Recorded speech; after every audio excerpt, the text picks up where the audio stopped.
Hello YouTube, this is the Nervin, and today I want to talk about females in role-playing. I want to talk about two topics specifically. First, portraying females, as I will elaborate later. The second topic will be female GMs. I want to talk about this topic specifically because I don't know one. I know about as much female role players as I know males. The difference is most of the males, if not all of them, have at some point at least tried to GM, whereas none of the females have, as far as I know. And the few female GMs I read about on the internet seem to excel in the craft, so I asked myself why, and I asked my female role-playing companions, if you will, why they don't GM, and I got very similar answers on different occasions, so I want to elaborate on these concerns and try to give some courage out, if you will. So first, portraying female characters. One of my players said to me she liked the way I play females because I don't portray them as sex craze or feminist amazons. Sad, isn't it? Maybe this is just something that occurs in my circles on role-playing, and I hope it's only that, but I would like to know if you have had similar experiences. Well, I try to improve on my acting on females or not as often as I should possibly, but I try at least. The first thing, and this goes really for any character, not just females, but I encountered this most often, don't portray them as silly. Don't do weak little voices who kind of try to appeal to their daddy, and you will see that your female players will thank you for it. Of course, if you are playing a female child, or maybe the daughter of a millionaire who wants to get a new car out of daddy, that is appropriate. But for most females it isn't. Most important about playing females is that the body language is very different.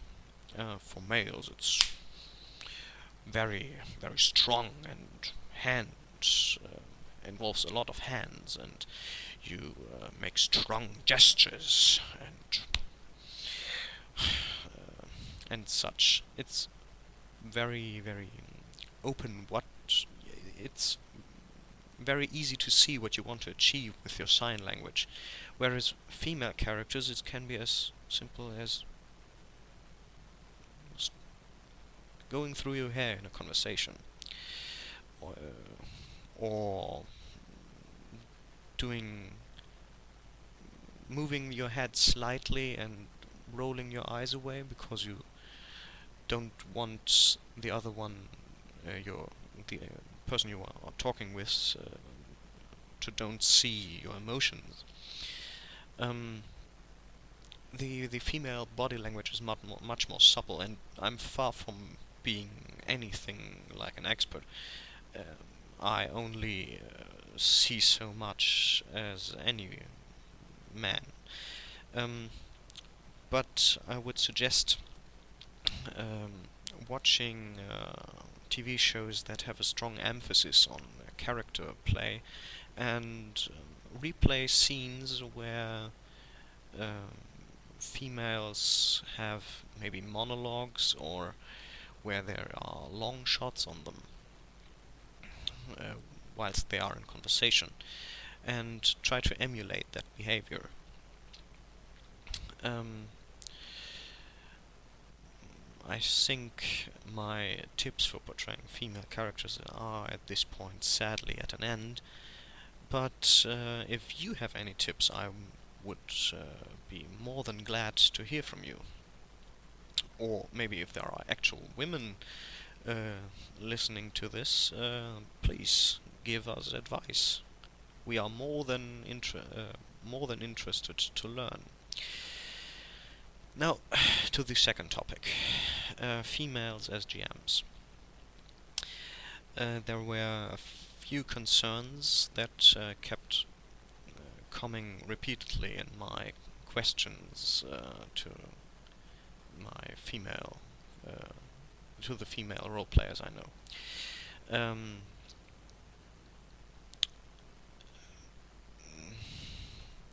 There is the issue that they think that they are wasting anyone's time because they are not yet experienced.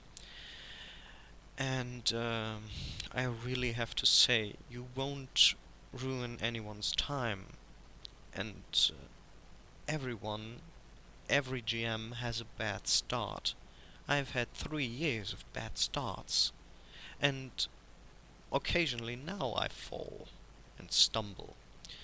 And if I do this for 30 years, I will still stumble.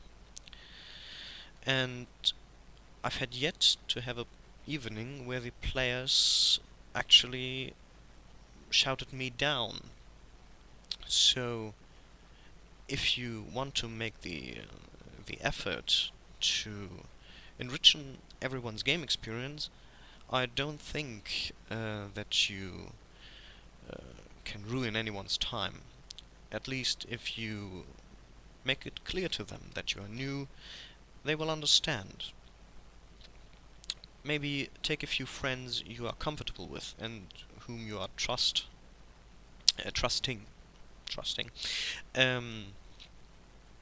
Okay, so this was one. Then there is often the concerns that they do not know the rules and that they are not able to navigate through them quickly enough. Hell, I make most of the rules up in a way. I only know the very basic rules, and even that is not really completely necessary.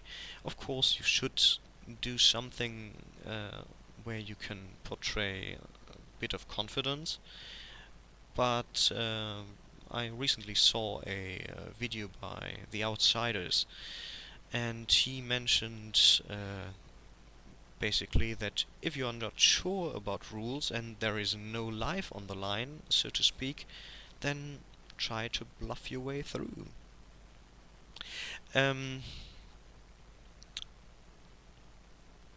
Yeah, so the rules shouldn't really be a problem. If you are playing with people who get upset because you do not know the rules and you are new to GMing, why are you playing with these D-bags? Another point of this is take some rule system that is very rules light. I wouldn't recommend anything that's anything like GURPS, but then again, if you have seen my other video, I wouldn't recommend GURPS as a rule system to anyone. But I'm getting off point. And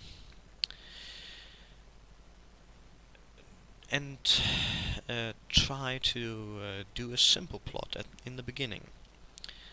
I once got an answer from one female player who wants to start GMing, even though she seems to push it always further and further into the future. Um, and she wanted to do a crime adventure, crime solving, and in experience, these are the hardest adventures to run. You have to keep track of so much, and every information that you give to the players will be dissected. I think for beginners, a crime-solving mystery is probably the worst adventure you can take. Of course, if you are able to do this from the start, then I want to be in your game. But do something simple. A few encounters if you're playing something like D&D, or maybe try a club scene in Vampire, or there are much easier topics out there. Or try to do some published materials that are out there.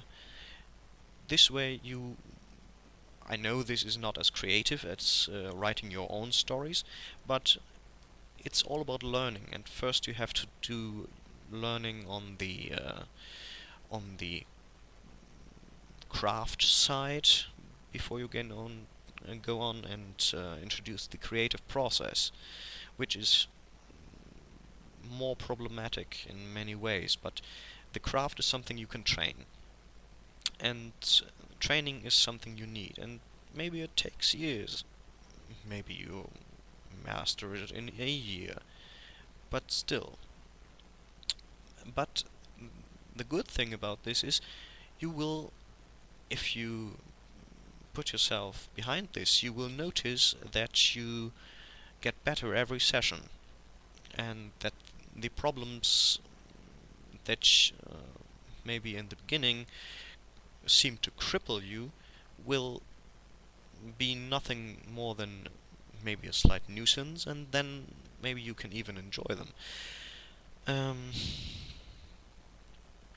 And I think this also is a time to come to an end to this topic. And I really have to restate this because this was the most often mentioned fear of these of my friends. You are really never going to ruin anyone's time. As I mentioned, all of these can be applied to any new GM, but these were the issues that most female players I've spoke with, expressed. So take courage and make an enjoyable time. This is the Nurbin. Thank you for watching. If you have any comments, please, I'm very much interested.